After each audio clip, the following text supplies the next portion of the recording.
Organic farming is steadily increasing. That's good. Pour parler d'agriculture et d'Europe à la jeunesse. Der Klimawandel erfasst immer weitere Teile der Welt. Farmers help us bring nature back and preserve biodiversity. Ceux qui sont dans le rouge s'en sortent quand ils font plus vert. La qualité dans ce pays, elle doit être là pour tous. De manière générale, les températures augmentent en raison du changement climatique. La hausse des températures entraîne une augmentation de l'évaporation. Et ce que l'on ne sait pas, c'est comment les pluies se répartiront sur l'année à l'avenir. Si nous aurons plus de situations météorologiques extrêmes, nous verrons.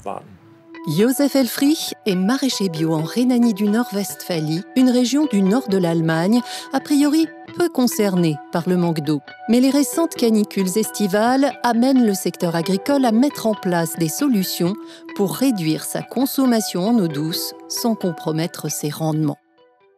Aujourd'hui, les nouvelles technologies permettent d'optimiser l'irrigation des cultures. C'est une des facettes de l'agriculture de précision. Ces solutions suffiront-elles à relever les défis de la crise de l'eau ou faut-il repenser nos pratiques agricoles pour gagner en résilience dans le contexte de changement climatique? On en parle dans ce 35e épisode de Nourrir l'Europe. Pour faire le tour de la question, je reçois la chef d'unité durabilité environnementale de l'agriculture de la DG Agri de la Commission européenne. Bonjour Gaëlle Marion et bienvenue dans Nourrir l'Europe. Merci beaucoup à vous. Pour commencer, est-ce que le réchauffement climatique fait peser une menace réelle sur les ressources en eau dans l'Union européenne? Oui, tout à fait. On a vu de façon très concrète la fréquence et la sévérité et la durée des épisodes de sécheresse augmenter clairement ces dernières années. Et les projections ne sont pas très optimistes. Certains rapports tendent à dire qu'au milieu des années 2030, la demande en eau va probablement dépasser la disponibilité de peut-être 40%. Donc on est dans une situation où l'absence d'eau va devenir de plus en plus structurelle et où les épisodes extrêmes vont se multiplier avec tout un effet en cascade, donc sur la réduction de niveau des rivières, de l'eau souterraine, des conséquences directes bien sûr sur les cultures, mais aussi en chaîne sur la fragilité des cultures par rapport à des maladies, par rapport aux feux de forêt qui envahissent ensuite le reste des terres. Donc on est dans une situation par rapport à l'eau qui est extrêmement préoccupante et où il faut faire quelque chose. Concrètement, qu'est-ce que ça signifie pour le secteur agricole qui est le premier consommateur d'eau douce en Europe? Les agriculteurs le savent, il devient très important d'être très précautionneux avec les ressources naturelles et en particulier l'eau. Donc l'agriculture est bien sûr utilisatrice d'eau. L'eau de pluie en général, mais également pour les élevages. Il faut apporter de l'eau supplémentaire et en irrigation, c'est aussi de l'eau supplémentaire qui est prélevée. Donc aujourd'hui, en moyenne, et attention parce qu'on a des situations extrêmement différentes entre pays, donc au niveau européen, l'agriculture utilise 28% de l'eau extraite, donc pas de l'eau de pluie. Dans ce contexte, évidemment, des outils comme l'agriculture de précision vont aider à optimiser les quantités utilisées et donc les réduire. Justement, l'équipe de Nourrir l'Europe s'est rendue chez un maraîcher bio en Allemagne pour voir comment est gérée l'eau sur son exploitation. Je m'appelle Josef Helfrich de la ferme biologique Helfrich. Je suis originaire de cette ferme. J'ai déménagé à Borholt il y a 40 ans, une ville de Rhénanie du Nord-Westphalie. Je m'y suis mis à mon compte en tant qu'informaticien. J'ai une entreprise de logiciels avec 60 collaborateurs. Je suis revenu en 2015 à Saarbeek, dans une ferme qui pratiquait jusqu'alors un élevage intensif de porcs, mais qui n'était plus rentable. Fini l'élevage intensif, l'homme aux cheveux de neige fait désormais pousser des légumes bio sur 35 hectares et met à profit le savoir-faire de sa société de logiciels pour optimiser l'irrigation. Il nous emmène voir ça de près. Ici, nous allons vers une zone de culture. Nous avons maintenant un hydrant d'eau. C'est une borne à incendie, tous les 18 mètres.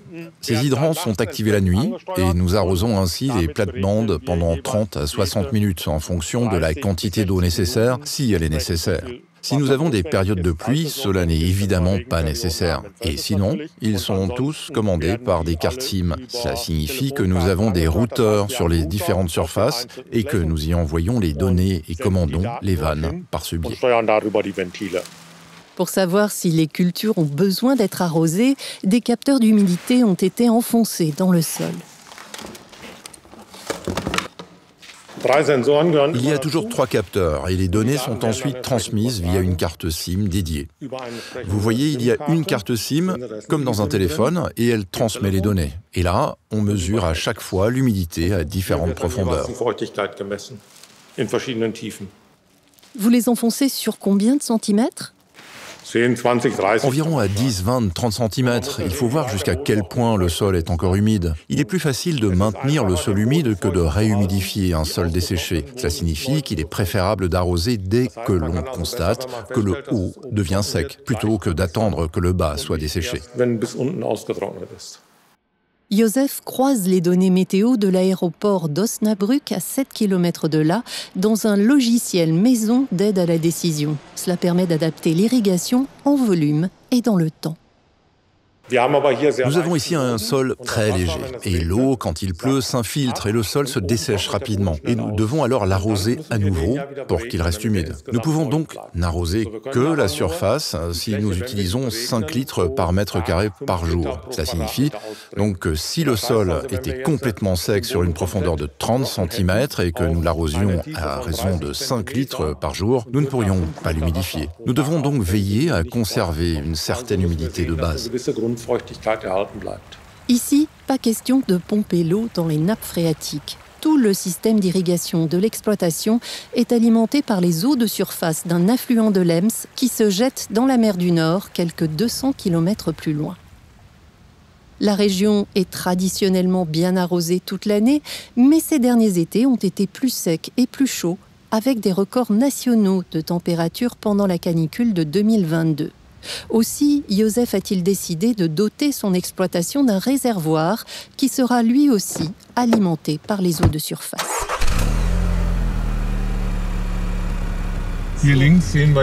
Ici à gauche, nous voyons maintenant la surface où nous construisons le bassin de stockage. Le bassin de stockage aura une superficie d'environ 1 hectare. Au total, 30 000 mètres cubes d'eau seront stockés dans le bassin en hiver, puis prélevés en été. Si Joseph reconnaît que cette stratégie a eu un coût important en investissement, les résultats sont là. Grâce à notre travail très précis, je pense que nous sommes déjà très bons en termes de rendement et que nous nous rapprochons de plus en plus des rendements des méthodes de culture conventionnelles, comme l'ensemble du secteur bio. Nous avons l'avantage de ne pas polluer les surfaces avec des pesticides ou autres, ce qui nous permet d'être sûrs pour l'avenir. Joseph a breveté son logiciel d'aide à la décision qu'il compte commercialiser prochainement.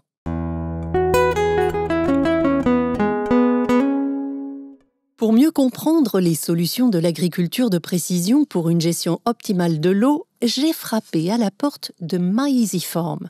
C'est une start-up française présente également en Italie, aux Pays-Bas et au Brésil qui développe des logiciels d'aide à la décision agricole et accompagne les agriculteurs dans leur transition agroécologique. Guillaume Vial est ingénieur agronome spécialisé dans les nouvelles technologies agricoles et chef de projet carbone chez MyEasyFarm. Bonjour Guillaume Vial. Bonjour, merci pour l'invitation. Avant de rentrer dans le détail, est-ce que vous pouvez me donner votre définition de l'agriculture de précision ? La définition assez simple de l'agriculture de précision serait une agriculture qui vise à apporter la bonne dose au bon moment et au bon endroit pour améliorer en fait l'efficience d'utilisation des intrants et améliorer la rentabilité et la durabilité de la production agricole. Quelles technologies sont mobilisées dans l'agriculture de précision ? Évidemment, les technologies de l'information et de la communication sont vraiment au centre. Dès qu'il s'agit de recueillir, mesurer, analyser des données, on va retrouver un certain nombre de technologies. Alors, tout ce qui va être gestion d'informations géographiques. On va évidemment retrouver tout ce qui va être positionnement GPS, pour savoir où on se trouve précisément dans une parcelle, tout ce qui est télédétection. On va également avoir tout ce qui va être satellite, drones qui peuvent être utilisés aujourd'hui pour suivre l'état de croissance et de santé des cultures. On peut retrouver des capteurs qui vont permettre par exemple de mesurer l'humidité des sols, des logiciels qui vont permettre à l'agriculteur de venir consolider toutes ces données-là sur un même outil. Et on va retrouver par exemple de plus en plus également de systèmes d'automatisation agricole. On s'est rendu sur une exploitation maraîchère en Allemagne qui gère justement son irrigation grâce à des capteurs pour surveiller l'humidité du sol. Est-ce qu'il existe d'autres outils de précision pour optimiser l'irrigation ? Aujourd'hui, on a de plus en plus d'agriculteurs qui sont équipés de stations météo connectées, qui vont avoir des données précises et très localisées. Ces données-là météorologiques issues de stations météo, elles peuvent être par exemple mélangées avec des données satellites. Et en fait, à l'aide d'un modèle de données satellites sur le sol et sur la culture, on va réaliser un bilan hydrique de la parcelle pour recommander, enfin en tout cas donner une recommandation à l'agriculteur sur la dose à apporter et à quelle date. Par exemple, on estime que dans 3 jours, votre maïs aura un niveau de stress hydrique important. Vous devriez appliquer 40 mm à cette date. Aujourd'hui, ce modèle permet d'économiser 1 à 2 tours d'eau sur une saison d'irrigation. Donc concrètement, ça peut représenter une économie de 60 à 80 € par hectare. Comment est-ce que vous perfectionnez vos solutions d'aide à la décision ? Tout modèle d'intelligence artificielle doit être entraîné sur des données réelles. Et donc évidemment, les données au niveau des exploitations sont précieuses pour que derrière, les modèles soient correctement entraînés et apportent un conseil qui soit le plus précis possible. Est-ce que les agriculteurs partagent volontiers les données récoltées sur leur exploitation ? Alors, il y a effectivement une certaine réticence à partager l'information. Déjà parce que ces informations ont de la valeur. C'est également des informations qui sont parfois stratégiques. Après, je pense que ça évolue globalement positivement. On a de plus en plus d'écosystèmes qui se mettent en place. On a également de plus en plus de technologies pour l'agriculture de précision qui sont appréciées par les agriculteurs et qui comprennent évidemment que pour être capable de les développer, il faut avoir ces données. Merci beaucoup, Guillaume Vial. Avec plaisir. Merci à vous. L'agriculture de précision apporte son lot de solutions pour mieux gérer les ressources hydriques. Mais est-elle la solution ou faut-il aussi revoir les pratiques agricoles ? Le professeur Marnik Van Closter préside le Earth and Life Institute de l'Université catholique de Louvain. Bonjour professeur Van Closter, et c'est bien sûr à vous que j'adresse cette question. Bonjour. L'agriculture de précision est certainement une piste de solution pour faire face à tous les enjeux liés à la disponibilité en eau dans le secteur agricole. Un des enjeux, c'est justement le fait que la variabilité spatiale et temporelle de l'eau dans les secteurs agricoles est très important et c'est cette variabilité qu'il faut gérer. On va mesurer les paramètres de la variabilité spatiale et temporelle de l'eau, par exemple, et cette information permet une gestion plus optimale. Alors, il y a des technologies d'apport d'eau de précision. La technologie de goutte à goutte permet quand même d'augmenter ce qu'on appelle le water use efficiency, donc l'efficience de l'utilisation de l'eau. Ce qui est aussi important, c'est qu'on va minimaliser les externalités négatives, comme par exemple le lessivage des nutriments ou la pollution par les pesticides, parce que on va vraiment doser l'eau avec les éléments nutritifs qui sont nécessaires aux endroits où les plantes en ont besoin. Quelles sont les autres solutions envisageables ? Il y a beaucoup de méthodologies qui existent pour conserver les sols et qui permettent aussi de conserver l'eau dans les sols. Il y a par exemple des nouvelles variétés qui sont beaucoup plus résistantes à la sécheresse, des systèmes agraires qui vont mieux protéger les sols, donc labour minimal, des cultures intercalaires ou des cultures pièges nitrates. Mais il y a aussi les systèmes agraires qui sont beaucoup plus orientés vers l'agroécologie, où on va mélanger les différentes cultures et tout cela, ça va bien entendu avoir une incidence sur l'amélioration de la durabilité de la production alimentaire et agricole et augmenter la productivité. Ces solutions, elles existent, mais il faut le mettre à l'échelle d'une région, d'un pays. Ça reste un enjeu assez important. Il y a urgence, selon vous ? Je suis pas pessimiste pour dire tout est foutu, on n'a plus la possibilité de sauver la planète.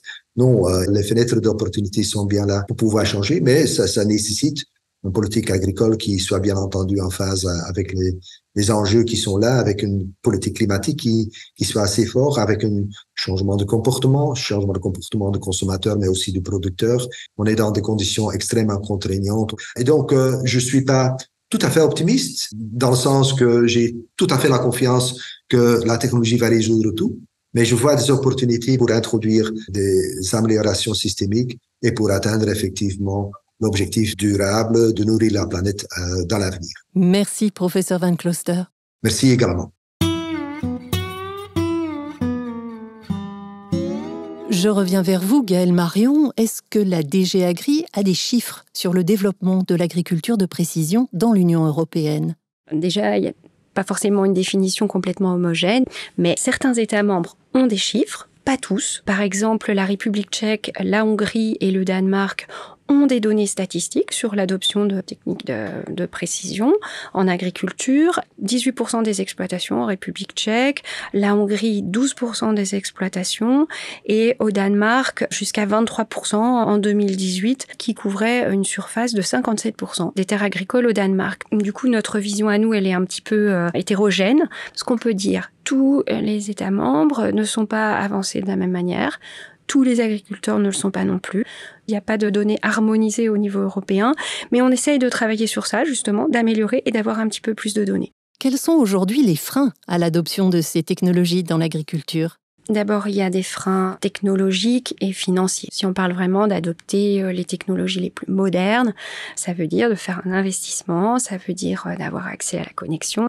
Mais il n'y a pas que ça, et c'est important de souligner que pour les agriculteurs, passer à une agriculture de précision, ça va vouloir dire aussi changer un certain nombre de pratiques. Et donc ça veut dire aussi d'être bien informé, d'être peut-être même formé. Ça veut dire qu'on est aussi convaincu que ça va vraiment être utile et que ça va vraiment permettre de faire des économies dans l'utilisation des ressources. Et ça, c'est un gros travail de fond qui peut-être est même plus important que le volet financier. Parce que finalement, ces techniques de précision peuvent apporter un bénéfice à l'agriculteur. Des financements sont prévus dans le cadre de la politique agricole commune ? L'agriculture de précision, tout comme d'autres pratiques qui peuvent être également importantes et très bénéfiques pour l'optimisation des ressources, sont soutenues dans le cadre de la politique agricole commune. Alors si on parle d'investissement dans des nouvelles technologies, ces aides peuvent représenter jusqu'à 80% du coût de l'investissement.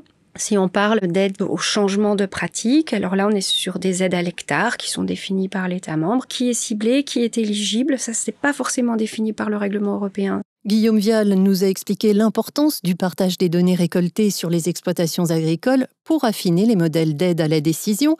Quel peut être l'intérêt de ces données au niveau politique ? Ces données-là, une partie d'entre elles pourrait également être extrêmement intéressant une fois agrégées au niveau régional, national, européen, pour mieux comprendre l'agriculture et pour mieux aider les politiques à cibler ce qui marche pas, évaluer aussi nos politiques. Ce qui est très important dans le partage des données, c'est qu'il faut un cadre législatif d'abord, clarifier les choses, qu'est-ce qui serait permis de collecter, qu'est-ce qui serait permis de partager, avec quel type de protection, tout ça doit être bien clarifié. Pour finir, est-ce que l'agriculture de précision est appelée à devenir la norme demain pour optimiser les apports en eau supplémentaires, mais aussi pour les autres intrants ?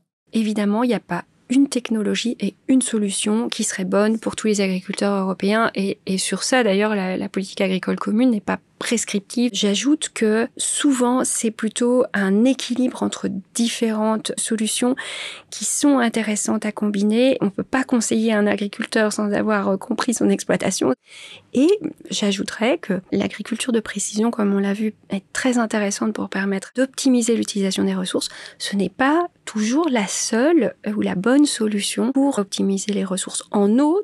Il y a d'autres pratiques qui peuvent s'avérer même plus appropriées dans certains cas. Par exemple, les pratiques qui vont permettre d'augmenter la capacité de rétention d'eau dans les sols, la réutilisation de l'eau, donc de l'eau en circuit.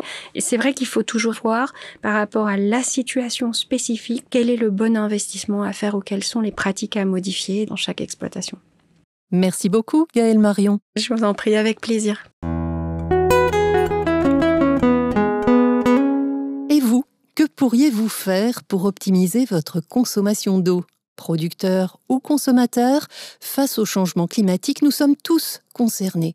Alors, on s'y met ? Ainsi s'achève ce 35e épisode de Nourrir l'Europe. Merci à tous mes invités pour leur contribution à ce podcast. Dans 2 semaines, nous jetterons un coup d'œil dans les assiettes des cantines scolaires. D'ici là, comme toujours, prenez soin de vous. Organic farming is steadily increasing. That's good. Pour parler d'agriculture et d'Europe à la jeunesse. Der Klimawandel erfasst immer weitere Teile der Welt. Farmers help us bring nature back and preserve biodiversity. Ceux qui sont dans le rouge s'en sortent quand ils font plus vert. La qualité dans ce pays, elle doit être là pour tous.